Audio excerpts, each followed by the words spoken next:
Hello, my name is John, and today we'll be reading College Admission Scam versus Free College Scam by Bruce Bialosky on Townhall, March 17, 2019. Tell the truth. After the initial shock of hearing that a group of affluent parents paid massive sums to get their progeny into elite colleges, were you really surprised this happened? It had to happen. It was destined to happen. College as a whole has become a scam. All that was needed for this to happen was a guy like Rick Singer, the Bernie Madoff of college admissions. You look at his website and it's written all over it. You need more than a school-appointed college counselor to help your son or daughter unlock the door to academic, social, personal, and career success. The website goes on to tell how you can separate your child from the others.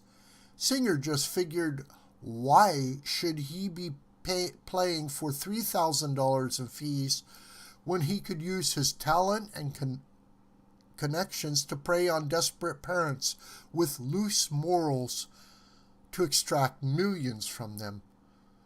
There were plenty of felonious individuals at major colleges who were sick of seeing how fellow coaches rake in millions from the major sports, football and basketball programs, while they lived on Subway.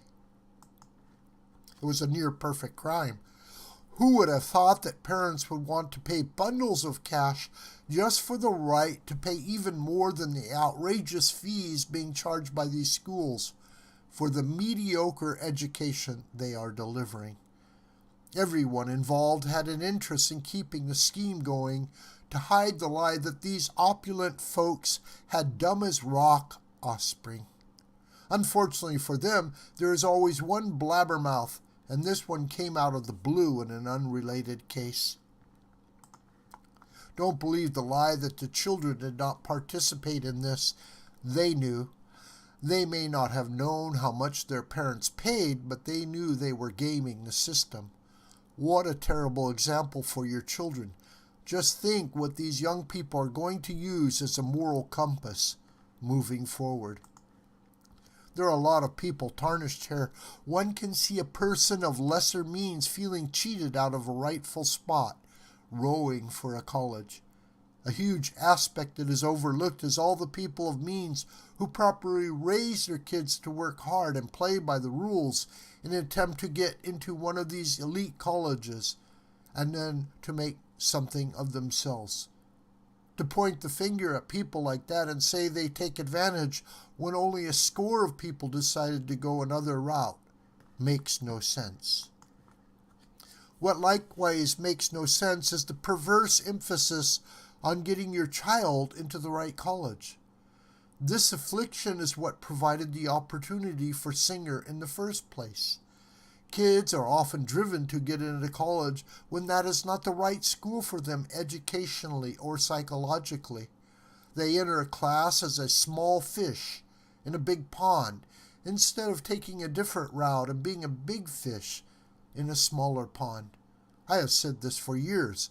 There are over 5,000 colleges in the United States, and one could get a fine education at them, all with proper effort and self-direction.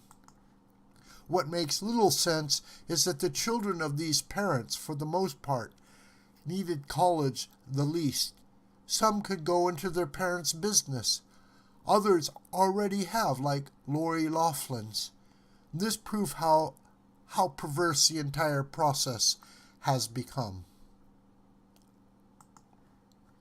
Instead, some young adults end up going to college because the industry drives them there, and easy loans will allow them the funds to do so. They end up with a questionable degree and a mound of debt. No responsible adult stopped them to question, do you understand what you're doing here, and does this investment make sense for your future?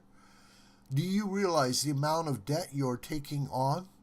That is why we have so many college-educated bartenders with a useless degree in some random major on the road to nowhere, with bills as far as the eye can see. You hear about big pharma or big tech or big oil, but do you ever hear about big education? Those other industries never drove a group of customers into over $1 trillion in debt. Those other industries aren't protected by a government that deems them non-profit while they pile billions of dollars into endowments that are barely used to reduce the cost to their customers. Try to do something about that and you will feel the wrath of big education that will come down on you like a load of bricks. Big education now has some politicians running around the country telling Americans that their government should pay 100% for everyone to get a college education. We already underwrite this scam with billions of tax dollars either spent or lost by the lie that these schools are non-profit. You are not non-profit when your employees are being paid hundreds of thousands of dollars and your administrators millions of dollars. We are moving toward the biggest scam of all, free college.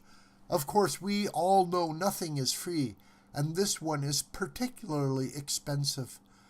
40% of students don't finish college now. What percentage will that become when they don't have to pay a dime to go? More people will be drawn into the scam that college is a way to a better future when today it is more an indoctrination than an education. 2.5 million well-paid manufacturing jobs are going unfilled in the next 5 years while more young Americans will be drawn into scam of big education.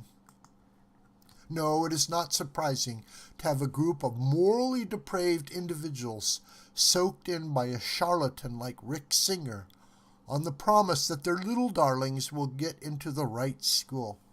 We have been fed this load of malarkey for so long, it was bound to happen. Don't let Uncle Bernie make it worse by making government pay for all of it. If you think college is expensive now, wait until it is free. Then this scam will really explode in cost when no one pays. This video is a production of the School of the White Crane. Hi, my name is John Brooker. Please subscribe to this YouTube channel. And please share this video with your family and friends and on social media. May God richly bless you, my beloved.